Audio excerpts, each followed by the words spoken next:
We're back with the latest from the war in Ukraine and the devastation unfolding in Sievierodonetsk. The city's mayor told reporters yesterday that about 10,000 civilians are still trapped there without running water or access to electricity. Russian forces have continued shelling the city. Their primary focus in this war right now, control of the Donbas region.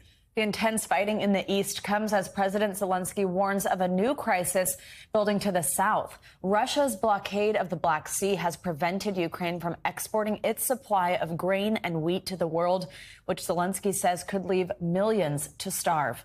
Joining us now to break down all of this is Hagar Chemali. She's the host of Oh My World on YouTube. She's also the former spokesperson for the U.S. mission to the UN and the former NSC director for Syria and Lebanon. Hagar, good morning. Always great to have you with us. So give us your take on what we're seeing unfold first in Sievierodonetsk. Given how many civilians are still trapped inside this city, do you think we could see a repeat of just the horrific scene we saw in Mariupol? Hi, well, thanks so much for having me this morning. Yes, the short answer is yes, unfortunately. The Russians have decided to really heavily focus all their military efforts on this small industrial city. And a lot of it is very reminiscent of what we were seeing in Mariupol, where you've got civilians who are trapped, you have extreme heavy bombardment, you have civilians who are there with no running water or electricity or anything like that. And the reason this battle is important and why it deserves the attention that you're giving is because it shows that the Russian military is not about to let up anytime soon.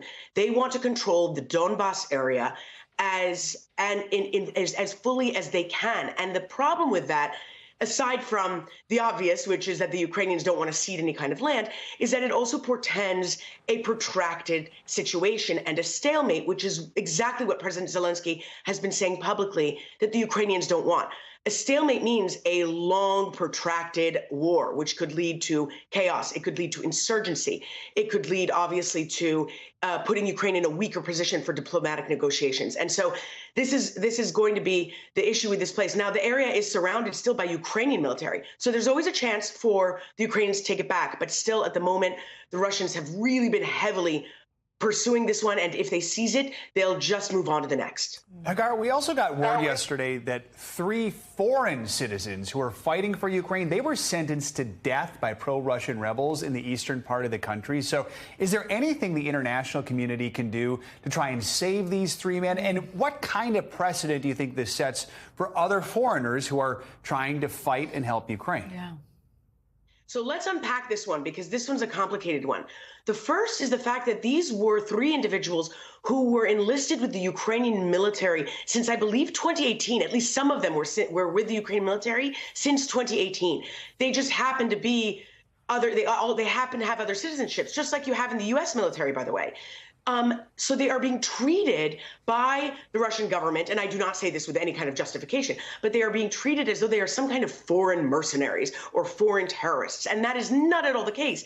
These are soldiers, troops with the Ukrainian military. So what they are not mercenaries, they are prisoners of war. And according to the Geneva Conventions, you are supposed to treat prisoners of war with respect. You're not supposed to torture them. You're supposed to treat them well.